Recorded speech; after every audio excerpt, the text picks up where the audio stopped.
Welcome to Telugu 360 ఛానల్కి స్వాగతం.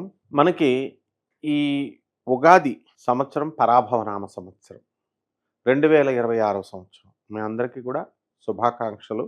Professor doctor Mullapudi Satyanarayana Murthy నేను మీకు తెలియజేస్తున్నాను. ముందుగా మనకి ఈ 2026 సంవత్సరంలో మనకి ఏ గ్రహాలు ఎక్కడున్నాయి మనం తెలుసుకునే ముందు మొట్టమొదటగా మనకి ఈ యొక్క రాజెవరు, మంత్రి ఎవరు, ఇలాంటి నవనాయకుల ఫలితాలు మనం చూద్దాం.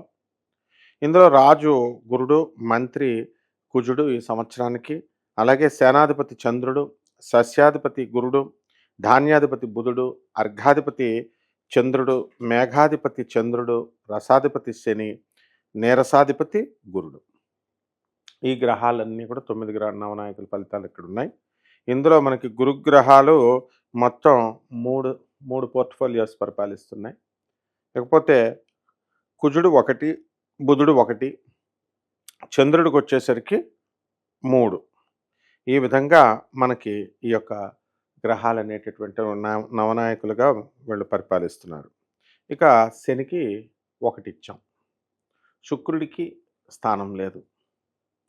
కాబట్టి ఇప్పుడు మనకి ఈ రాసుల్లో మనం 2026 సంవత్సరం చూసుకున్నప్పుడు ఈ యొక్క రాహువు కుంభరాశిలో ఉన్నాడు. అతను 1 డిసెంబర్ 2026 సంవత్సరం తర్వాత అతను మకర రాశిలోకి వస్తాడు. అలాగే సింహరాశిలో ఉన్నటువంటి కేతువు మళ్ళీ మనకి ఈ యొక్క కర్కాటక రాశిలోకి వస్తాడు. అలాగే గురుడు మిథున రాశిలో ఉన్నాడు. 2 జూన్ 2026 సంవత్సరం నుంచి ఈయన ఏం చేస్తాడంటే మనకి ఈ గురుగ్రహం ఈ యొక్క కర్కాటక రాశిలోకి వచ్చేస్తాడు. తర్వాత అక్టోబర్ 24వ తేదీ వరకు ఉండి ఆ కర్కాటక రాశిలో అక్కడి నుంచి మనకి ఈయన ఎక్కడికి వచ్చేస్తాడండి, సింహరాశిలోకి. 24 అక్టోబర్ దాటిన తర్వాత 24 జనవరి 2026 సంవత్సరం వరకు కూడా మనకి సింహరాశిలో ఉండడం అనేటటువంటిది జరుగుతుంది.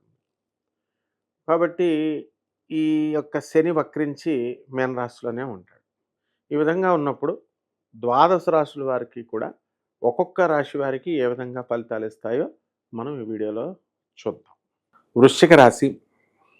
ఈ వృశ్చిక రాశి వారికి అందరికీ కూడా మనకి ఆదాయం 11, వ్యయం 5గా ఉంది. అలాగే రాజ్యపూజం 2, అవమానం 6గా ఉంది. కాబట్టి వృశ్చిక రాశి వారికి అర్ధాష్టమ రాహు, పంచమ శనిగ్రహ ప్రభావాల వలన, అష్టమ గురుగ్రహ ప్రభావాల వలన అందరూ కూడా అప్పులు ఇవ్వడం అనేటటువంటివి జరుగుతాయి.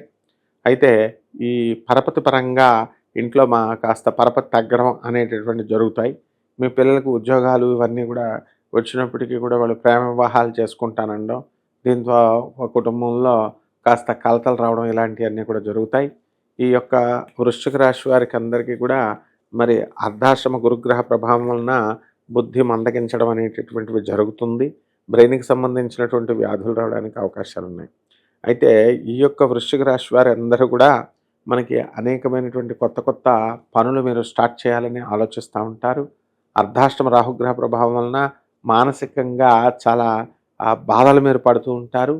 అదేవిధంగా ఈ యొక్క శనిగ్రహ ప్రభావం పంచమంలో ఉండడం వల్ల పిల్లలు అనేటటువంటిది చాలా ఇదిగా మీరు చూసుకుంటారు, కానీ వాళ్ళు మీ ఎక్స్పెక్టేషన్స్ తగ్గట్టుగా వాళ్ళు ప్రవర్తించరు. అంతేకాకుండా వీళ్ళు తరచూ మిమ్మల్ని పోలీస్ స్టేషన్లకి పోలీస్ వాళ్ళు మిమ్మల్ని మీ అబ్బాయిల వల్ల, మీ పిల్లల వల్ల పిలవడానికి అవకాశాలు ఉంటాయి. కాబట్టి కొత్త స్నేహాలు చేయాలనేటటువంటి దారుణంతో ఉద్దేశంతో మీరు వెళ్ళడం జరిగింది. ఇక పరిహారాల దగ్గరికి వచ్చేసరికి మీకు రాహు జపం చేసుకోండి, రాహు స్తోత్రాలు చదవండి. అలాగే శని జపం చేయండి, శని స్తోత్రాలు చదవండి. జమ్మి చెట్టు చుట్టూ ప్రదక్షిణాలు చేసుకుంటూ చక్కగా ఓం నమ శివాయ అంటూ వేసుకోండి. అలాగే గురు చరిత్ర పారాయణ చేయండి, బ్రహ్మాండంగా ఉంటుంది. శుభమస్తు.